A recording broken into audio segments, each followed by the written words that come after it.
Hello दोस्तों, welcome to the YouTube channel of Rich Academy. और आज जो हम टॉपिक करने वाले हैं वो हाउ टू फाइंड रिमाइंडर्स करने वाले हैं और बहुत ही इंटरेस्टिंग क्लास होने वाली है।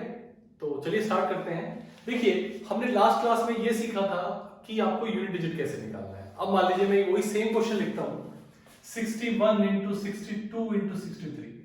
इसका बोले कि यूनिट डिजिट क्या होगा तो क्या करेंगे, सिर्फ यूनिट प्लेस पे जो डिजिट हम मल्टीप्लाई कर देंगे 6 आ जाएगा। अगर मैं रिमाइंडर की बात करूं तो मैं ये बोल सकता हूं कि अगर आप किसी भी वैल्यू को इसको आप 10 से डिवाइड करेंगे तो that will be same as remainder और यूनिट डिजिट। मतलब अगर आप 10 से डिवाइड करेंगे तो जो आपका आंसर होगा वही रिमाइंडर भी होगा और वही यूनिट डिजिट भी होगा। यहां पे रिमाइंडर क्या हो जाएगा, 3 दूनी 6, तो 6 ही आपका यूनिट डिजिट है, 6 ही आपका रिमाइंडर है। सही है, सिंपल है। अब देखिए, रिमाइंडर के हम अलग अलग तरीके सीखते हैं कि क्या क्या वैल्यूज कैसे कैसे आप लगा सकते हैं रिमाइंडर निकालने के लिए। अब सिखा रहा हूं कि मान लीजिए 15 को आप 10 से डिवाइड करना चाहते हैं तो 15 को 10 से डिवाइड करें, सिंपली रिमाइंडर क्या हो जाएगा, 5 हो जाएगा। सही है। अब देखिए, अगर मान लीजिए मैं इसको कट कर देता हूं 5 से, 5 3 15, 5 9 10, तो मेरा क्या वैल्यू है 3/2। अब अगर 3 को आप 2 से डिवाइड करेंगे तो रिमाइंडर क्या होगा 1। तो यहां से आप एक बात समझिए कि अगर वैल्यूज दी हुई हैं और आप उनको कट करके रिमाइंडर निकालते हैं तो वो गलत होगा। आपका रिमाइंडर 1 आया, एक्चुअल में रिमाइंडर 5 है। तो यहां पे आपको क्या चीज का ध्यान रखना है कि जिससे आपने इसको कैंसिल किया था, आपने 5 से कैंसिल किया था, तो फाइनली आप रिमाइंडर में उस 5 से वापस मल्टीप्लाई करें तो आपका आंसर आ जाएगा 5। ये रिमाइंडर कंसेप्ट है। सही है। अच्छा, अभी देखिए बेसिक, अगर मैं यूक्लिड्स जो डिवीजन लेमा है वो लिखता हूं आपके लिए कि मान लीजिए आपको 25 को डिवाइड करना है 4 से डिवाइड करना है, ठीक है। तो यहां पे 4 6 24 और ये आपका रिमाइंडर हो गया। ये रिमाइंडर हो गया। इसको हम क्या बोलते हैं, डिवाइजर बोलते हैं, इसको क्वोशिएंट बोलते हैं, इसको डिविडेंड बोलते हैं। तो अगर यूक्लिड्स डिवीजन में लिखता हूं तो मैं लिख सकता हूं dividend is equal to divisor into quotient plus remainder. अगर मैं इसी नंबर को लिखता हूं तो मैं लिख सकता हूं 25 is equal to 4 into 6 plus 1। मान लीजिए क्वेश्चन आता है 25 इंटू 27 को आप 4 से डिवाइड कीजिए। ठीक है, 25 इंटू 27 को आप 4 से डिवाइड कीजिए। तो यहां पे खास बात क्या है कि आप रिमाइंडर्स को भी सीधा मल्टीप्लाई करके सोल्व कर सकते हैं। जैसे कि अगर मान लीजिए 4 को 25 से काट दूं, क्या रिमाइंडर बचता है 1, 4 6 24, एक रिमाइंडर बचेगा। अगर इसको काट दूंगा तो 3 रिमाइंडर बचेगा। अब देखिए, आप यहां पे 1 इंटू 3 लिख लीजिए, कोई प्रॉब्लम नहीं है। तो आपका रिमाइंडर क्या हो गया 3। सही है। मतलब कि जो आप नॉर्मल नंबर से मल्टीप्लाई कर रहे थे वो आप रिमाइंडर से मल्टीप्लिकेशन कर सकते हैं। 1 इंटू 3 हो जाएगा और 3/4। ठीक है, 3/4 में 3 को अगर आप 4 से डिवाइड करें तो रिमाइंडर क्या आएगा 3। सही है। अगर देखिए ऐसा होता है 25 प्लस 27 डिवाइडेड बाय 4, तब भी आप रिमाइंडर को ऐड कर सकते थे। यहां पे क्या था 1, यहां पे क्या था 3, तो आप सिंपली देखिए 1 प्लस 3/4, तो ये 4 हो जाएगा। 4 को 4 से डिवाइड करेंगे तो रिमाइंडर क्या हो जाएगा 0। तो मतलब क्या है कि आप मल्टीप्लाई भी लगा सकते हैं रिमाइंडर पे, एडिशन भी लगा सकते हैं। देखिए, आप चाहे तो इसको सोल्व कर सकते हैं। 25 प्लस 27 कितना होता है, 7 5 12, 2 2 4 5। अब देखिए, क्या 52 4 से डिवाइड होता है, हाँ होता है। तो आपका रिमाइंडर क्या होगा 0। तो आपने अभी ये कंसेप्ट सीखा कि अगर आप चाहें तो सोल्व करके रिमाइंडर पे भी मल्टीप्लिकेशन लगा सकते हैं, एडिशन भी लगा सकते हैं, तब भी आपके रिमाइंडर पे फर्क नहीं पड़ेगा। हाँ, एक बात याद रखनी है कि आपका जो रिमाइंडर है वो डिवाइजर से बड़ा नहीं आ सकता। तो अगर मान लीजिए यहाँ पे कुछ ऐसा मल्टीप्लाई हो जाए जो डिवाइजर से बड़ा है तो आपको फिर से डिवाइजर से डिवाइड कर देना है। जैसे कि मान लीजिए मैं लिखता हूं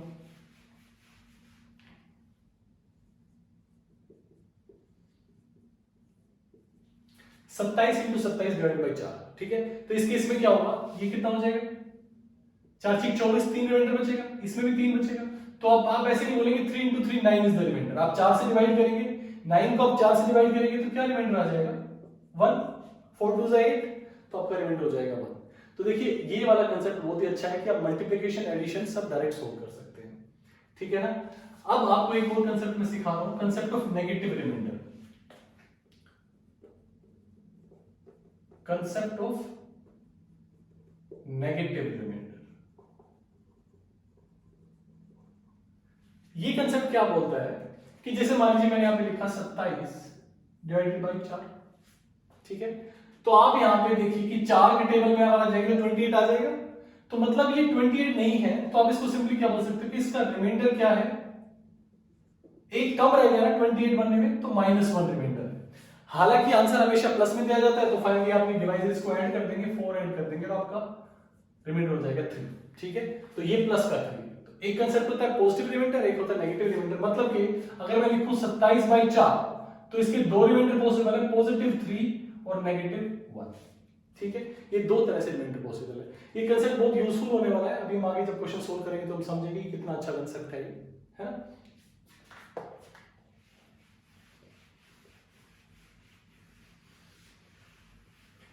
जैसे देखिए, मान लीजिए मैं बोलता हूं 20 डिवाइडेड बाई 21। ये मेरा क्वेश्चन है कि 20 है और 21 है, you have to find the remainder. Remainder क्या होगा इसका, ये क्वेश्चन है। ठीक है, तो देखिए अभी मैंने कंसेप्ट सिखाया आपको माइनस का, तो इसमें क्या 20 से 21 से तो -1 हमारा है, negative remainder -1 raise to power 20/21। सही है। अब -1 है, उसकी वैल्यू इवन में है, तो क्या आएगा आंसर, 1 ही आ जाएगा। अब 1 को आप 20 से डिवाइड करते हैं तो रिमाइंडर क्या आएगा, 1। That is your answer. Simple है। अगर देखिए यही क्वेश्चन ऐसा होता कि 20 raise to power 19 divided by 21, तो यहां पे क्या होता, -1 आता, तो आपका होता -1 raise to power 19 divided by 21। सही है। अब माइनस वैल्यू है और यहाँ पे ओड है, तो आपका फाइनली -1 ही बच जाता है रिमाइंडर, और माइनस में आपका आंसर होगा नहीं, तो आप क्या करोगे, +21 कर दोगे, तो आपका आंसर क्या आता, +20। मतलब आपका रिमाइंडर क्या हो जाता, 20 आपका रिमाइंडर हो जाता। सिंपल है। अब देखिए इसी माइनस प्लस के कंसेप्ट को थोड़ा सा बढ़ा भी सकते हैं, ज्यादा एक्स्ट्रा भी कर सकते हैं। जैसे कि मान लीजिए मैं कर रहा हूं 21 raise to power 21 into 23 raise to power 23 divided by 22। सही है। ये क्वेश्चन है, बोल रहा है कि 21 raise to power 21 into 23 raise to power 23 divided by 22, और इसका रिमाइंडर आपको निकालना है। क्या निकालना है, रिमाइंडर निकालना है। अब देखिए 22 है, ये 21 है, तो -1 लग जाएगा, -1 रेज़ टू पावर 21 हो जाएगा, और ये इंटू ये 23 है, तो यहां पे क्या हो जाएगा, +1 हो जाएगा raise to power 23 divided by 22, है ना। तो ये -1 जब है तो -1 की पावर क्या ओड है, तो ये -1 ही बचेगा, और ये अगर +1 है तो ये +1 ही हो जाएगा डिवाइडेड बाय 22। मतलब आपका रिमाइंडर क्या आ गया, -1। लेकिन -1 तो आंसर हो नहीं सकता, तो आप इसे +22 कर देंगे, जो डिवाइस आपका आंसर क्या आ गया, +20। तो आपका रिमाइंडर क्या हो गया, 21 हो गया। सही है। अभी देखिए ये मैंने जो एडिशन वाली बात बताई थी वो भी इस पे अप्लाई कर लेते हैं। सेम क्वेश्चन में मैं क्या कर रहा हूं इस बार, 21 raise to power 21 plus 23 raise to power 23 divided by 22। सही है। तो फिर से वही -1 हुआ है, -1 ये +1 बाय 22, ये क्या है 0। इसका मतलब क्या है कि ये जो नंबर है ये पूरा 22 से डिवाइड हो जाएगा। -1 आया था इसमें से, +1 यहां से आया, दोनों को ऐड किया तो 0 बन गया। इसका मतलब कि ये जो नंबर है डिविजिबल है 22 से। सही है। अभी देखिए मान लीजिए आपका क्वेश्चन ऐसा है, 8 into 9 into 10 into goes on till से 99 डिवाइडेड बाय मान लीजिए 1001। ठीक है, ऐसा नंबर है आपका। तो ये अब देखिए ये नंबर आपको पता होना चाहिए किस किस का फैक्टर होता है, ये किस किस का फैक्टर होता है। अगर आपको पता है तो ये नंबर इजी सोल्व हो जाएगा। 8 9 10 goes on till 99। अब देखिए 1001 के मैं फैक्टर्स बना रहा हूं। 1011 किस किस का फैक्टर होता है, 7 into 11 into 13। 7 into 11 into 13 का ये फैक्टर होता है। तो मतलब कि मैं इसको ऐसे लिख सकता हूं, 8 into 9 into 10 into dot dot till 99 divided by 7 into 11 into 13। सही है। तो इस केस में देखिए क्या 11 आएगा यहाँ पे, हाँ 11 आएगा, कैंसिल हो जाएगा। 13 भी आएगा इसके अंदर, 13 भी कैंसिल हो जाएगा। और 7 से 7 तो नहीं आ रहा, लेकिन क्या 14 आएगा, तो 14 आएगा तो 14 भी कैंसिल हो जाएगा 7 से। मतलब कि ये तीनों नंबर कट जाएंगे, तो रिमाइंडर आपका क्या बचेगा, 0। अगर आपके जो फैक्टर्स बने हैं वो सारे के सारे कैंसिल हो रहे हैं, तो आपका हमेशा रिमाइंडर 0 आएगा। ठीक है।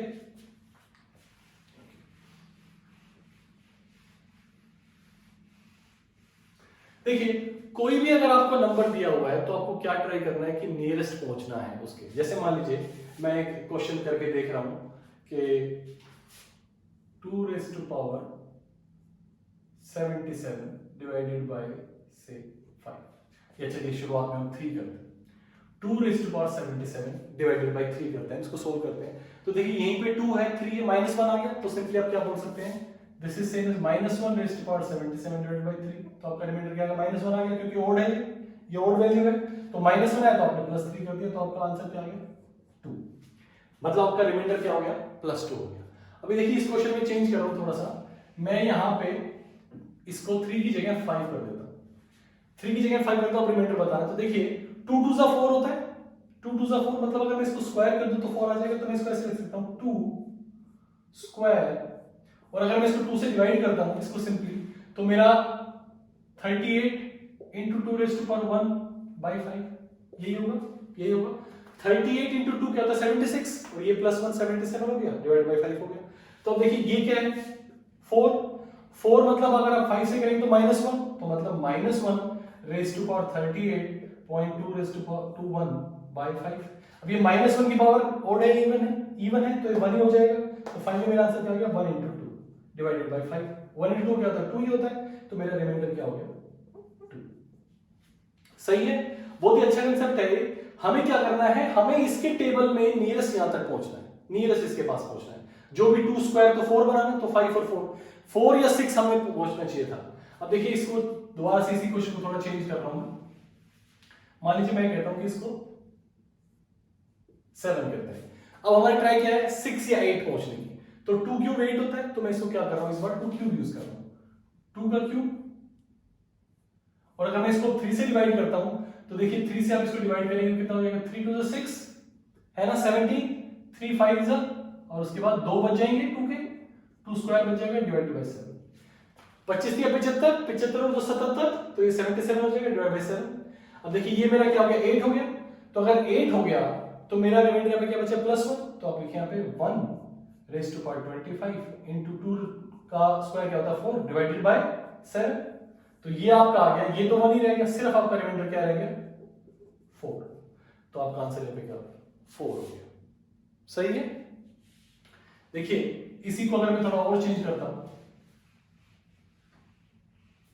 इसको अगर मैं 9 लेता हूं तो फिर से वही 2 क्यूब हो जाएगा, 9 का बन जाएगा, +1 बन जाएगा, कोई दिक्कत नहीं होगी। अच्छा ठीक है, चलिए अब इसको मैं 11 लेता हूं, 2 raise to power 77 divided by 11। मतलब आपको क्या करना है कि 2 का कितना स्क्वायर या कुछ भी, या इसके टेबल में कोई ऐसा नंबर आ जाए जो 2 के पावर के हिसाब से सेम हो जाए। जैसे मान लीजिए 11 का टेबल लिखता हूं, 11 22 33 44 55 66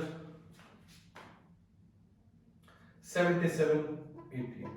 अब देखिए अगर मैं 2 का टेबल देखता हूं तो ये मुझे दिख रहा है 33, 2 रेज़ टू पावर 5 कितना होता है, 32, मतलब मेरा नियरेस्ट बन जाएगा।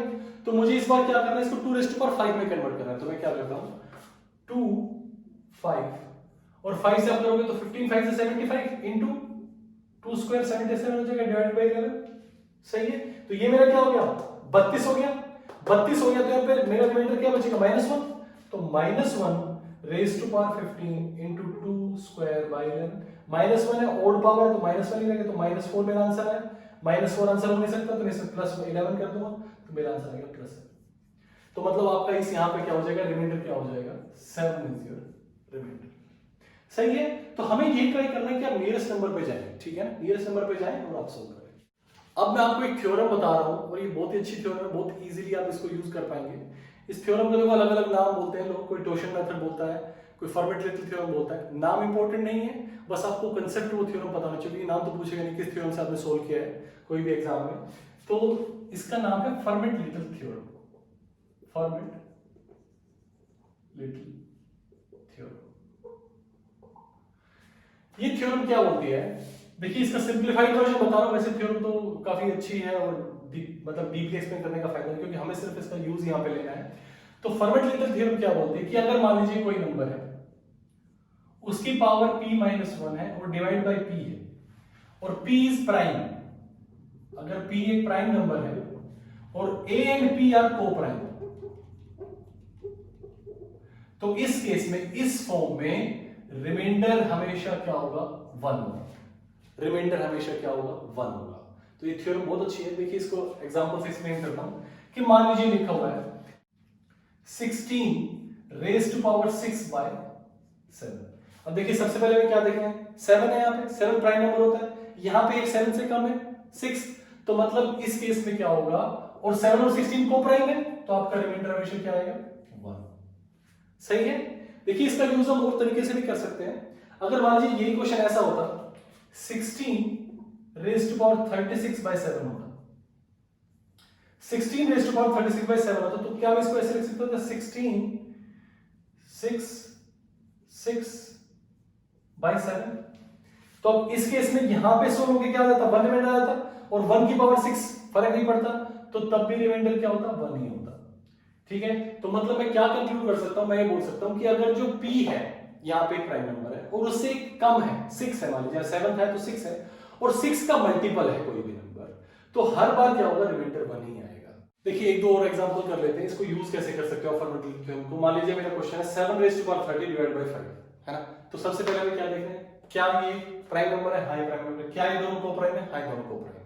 अब हमें नेक्स्ट क्या चाहिए, हमें यहाँ पे क्या चाहिए, 4 चाहिए हमें। अगर 7 की पावर 4 होती तो हमारा सोल्व हो जाएगा। तो देखिए मैं इसको क्या कर रहा हूँ, 7 4, इसको 28 बना देता हूँ पहले, फिर 7 की पावर 2 कर देता हूँ, और ये 5। देखिए मैंने 730 को इस तरह से लिखा है कि हमारी फर्मेट-लिटिल थ्योरम अप्लाई हो जाए। तो क्या यहाँ पे 5 है और यहाँ पे 4 है, मतलब यहाँ पे रिमाइंडर क्या होगा 1, और 1 की पावर 7 मतलब 1 ही रहेगा। तो मतलब सिंपली मैंने क्या होगा, सिर्फ आपको ये सोल्व करना है। 7 की पावर 2 क्या होता है 49 डिवाइडेड बाय 5, -1 रिमाइंडर हो गया, -1 आ गया 50 हो जाता, तो -1 आपका आंसर, +5 कर दोगे फाइनली, तो आपका आंसर क्या हो जाएगा 4। तो इस केस में आपका रिमाइंडर क्या होगा 4। देखिए एक बार फिर से बता रहा हूं, ये 7 रेज़ टू पावर 30 था, मैंने क्या किया, इसको 28, मुझे इसे 4 बनाना था 4, तो मैं 4 से इसको मल्टीप्लाई करता हूं, 28 आ जाएगा, 2 मैंने सेपरेट किया, टोटल 30 हो गया। अब इस वाले केस में 7 रेज़ टू पावर 4/5 का रिमाइंडर 1 हो गया, तो ये 1 रेज़ टू पावर 7 है, तो ये भी 1 ही रहा, और 7 स्क्वायर क्या होता है 49, तो सिंपली आपको क्या चेक करना है, 49/5 आपको चेक करना है। 49/5 में आपका क्या हुआ कि आपका -1 रिमाइंडर रहा, 50 पे चला जाता, तो -1 आपका आंसर नहीं होगा, आपको +5 करना पड़ेगा, जो डिवाइस है आपने +5 किया, आपका आंसर क्या आ गया 4। तो ये आपका सिंपली आंसर हो गया। तो इस तरह से आप फर्मेट-लिटिल थ्योरम को यूज कर सकते हैं, और ये बहुत ही अच्छी थ्योरम है। मान लीजिए जो हमने थ्योरम्स की अप्लाई नहीं कर पा रहे हैं, तो एक जनरल मेथड होता है, जनरल मेथड ऑफ साइक्लिसिटी, क्योंकि जिस भी नंबर से डिवाइड करोगे आप, उसके बाद क्या होता है कि रिमाइंडर एक साइक्लिसिटी में रिपीट होने लगता है। जैसे कि मान लीजिए मैं क्वेश्चन करता हूं 19 रेज़ टू पावर से 77 डिवाइडेड बाय 7, ठीक है। ये देखिए, अब आप इसको क्या आप सोचते हैं, तो मान लीजिए आपसे सीधा नहीं लग रहा, हालांकि मैं इसमें लगा दूंगा बाद में, पहले आपको एक जनरल मेथड से सिखाता हूं। जनरल मेथड ऑफ साइक्लिसिटी क्या बोलता है कि ये 19 है, अब 7 2 14, 5 बचेगा, तो मैं क्या कर रहा हूं, इसको मैं सिंपली ये बोल सकता हूं कि 5 raise to power 77 divided by 7। अब जो आंसर आएगा वही मेरा रिमाइंडर आएगा। तो मैं क्या कर रहा हूं, अब इसको मैं हर बार 5 की साइक्लिसिटी ढूंढता हूं कि मान लीजिए 5 रेज़ टू पावर 1/7 है, तो मेरा रिमाइंडर क्या बचेगा, 5 ही बचेगा। 5 को आप डिवाइड करोगे, फिर मान लीजिए 5 स्क्वायर बाय 7 है, तो कितना होगा 25/7, तो यहाँ पे आपका क्या होगा 7 की 21 है ना, तो आपका रिमाइंडर क्या बचेगा 4 बचेगा। सही है। अब मान लीजिए मैं 5 3 करता हूँ, 5 3/7, तो इसमें आपको 5 3/7 में 4 ही कर सकते हो, 4 × 5/7 है ना, 4 था, 2 गई, तीसरा 5 है, तो 20/7 कितना होता है 6, ठीक है। उसके बाद देखिए मैं 5 रेज़ टू पावर 4 कर रहा हूं, तो 5 रेज़ टू पावर 4 में क्या जाएगा 6 है यहाँ पे, तो 6 × 5/7 कितना आ गया रिमाइंडर आपका 2 आ गया। अब मैं 5 रेज़ टू पावर 5 कर रहा हूं, ठीक है, 5 रेज़ टू पावर 4 तो 5 रेज़ टू पावर 5 कर रहा हूं, तो मेरा यहाँ पे रिमाइंडर क्या आ जाएगा, यहाँ पे 2 आया था, तो 2 5 2 10 10/7 कितना हो गया 3 आ गया। अब मैं 5 रेज़ टू पावर 6 कर रहा हूं, 5 रेज़ टू पावर अगर मैं 6 करता हूं तो कितना हो जाएगा 15/7, तो मेरा क्या रिमाइंडर आ जाएगा 1। अब देखिए 5 रेज़ टू पावर 7 में फिर से मेरा रिमाइंडर क्या आ जाएगा 5। मतलब मेरी साइक्लिसिटी क्या फॉलो हो रही है, मेरी साइक्लिसिटी फॉलो हो रही है, पहले 5 आता है रिमाइंडर, फिर 4 आता है, फिर 6 आता है, फिर 2, फिर 3, फिर 1, फिर से 5, फिर से सेम, तो मतलब 6 के बाद मेरा रिपीट हो रहा है ये। तो अब देखिए अगर मैं इसको बात करूं 6 का कंपैरिजन में 77 को, तो मैं इसको 6 से डिवाइड करता हूं, देखिए मेरा क्या आता है 77 को मैं 6 से डिवाइड करता हूं, 77 को मैंने 6 से डिवाइड किया, 6 1 6 17, 6 2 12, कितना बचा 5 बचा।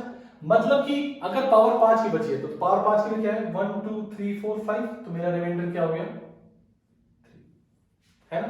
अब देखिए मैं इसी सेम क्वेश्चन को दिखाता हूँ कि आप यहाँ पे भी अप्लाई कर सकते हैं नेगेटिव कंसेप्ट यूज करके और आसान हो जाएगा क्वेश्चन। देखिए कैसे, पहले आप वही सेम चीज करें, 7 टू 14 5 बचा, तो मतलब 5 raise to power 77 divided by 7, इसका जो रिमाइंडर रहेगा वही आएगा। लेकिन देखिए 7 या 5 है तो क्या -2 रिमाइंडर बच रहा है, तो मैं इसको ऐसे लिख सकता हूं -2 रेज टू पावर 77 बाय 7। देखिए माइनस है यहाँ पे और ओड पावर है तो माइनस आंसर में आएगा, तो मैं क्या करता हूँ इस माइनस को बाहर कर देता हूं। मैं लिख रहा हूं माइनस को मैंने आउट कर दिया 2 77 बाय 7, सही, मैंने माइनस को बाहर कर दिया क्योंकि मेरी ओड पावर थी, माइनस आएगा आंसर में। अब देखिए 2 का क्यूब क्या होता है 8, दिख रहा है आंसर कुछ, तो मैं इसको क्या करता हूं 2 माइनस का साइन है यहाँ पे ऑलरेडी क्यूब, और क्यूब के हिसाब से इसको मैं डिवाइड करता हूं तो ये कितना हो जाएगा 3 दूनी 6 3 5 75 हो गया इनटू 2 का स्क्वायर बाय 7, है ना। ये देखिए 25 3 75 और 2 77 बराबर कर दिया मैंने। अब देखिए यहाँ पे 8 है, ये 8 होता है और 8 को आप 7 से डिवाइड करते हैं 1 रिमाइंडर बचता है, 1 की पावर प्लस 1 की पावर कुछ भी 1 ही बचेगा, तो मेरा सिंपली आंसर क्या आ गया -4/7। मतलब मेरा रिमाइंडर क्या हुआ -4, लेकिन रिमाइंडर तो माइनस में हो सकता तो आप इसे +7 कर देंगे तो आपका रिमाइंडर क्या आ जाएगा +3। This is your answer. तो यहाँ देखिए इस क्वेश्चन में मैंने आपको दोनों तरीके से इसलिए सोल्व करके दिखाया ताकि आप समझें कि जनरल भी अप्लाई हो सकता है साइक्लिसिटी का रूल, बट अगर आप कंसेप्ट को यूज करते रहे हर जगह, कोई मिस्टेक ना करें, तो भी आपका आंसर एकदम सही आएगा।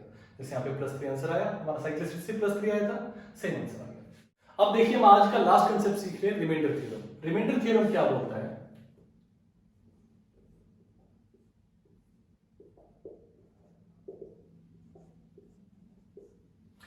रिमाइंडर थ्योरम बोलता है कि if there is a polynomial of x and you have to check कि x माइनस a इसका फैक्टर है कि नहीं है, या x माइनस a अगर इसको डिवाइड करेगा तो रिमाइंडर क्या होगा, तो आप सिंपली x की जगह a डाल दीजिए, आपका आंसर आ जाएगा।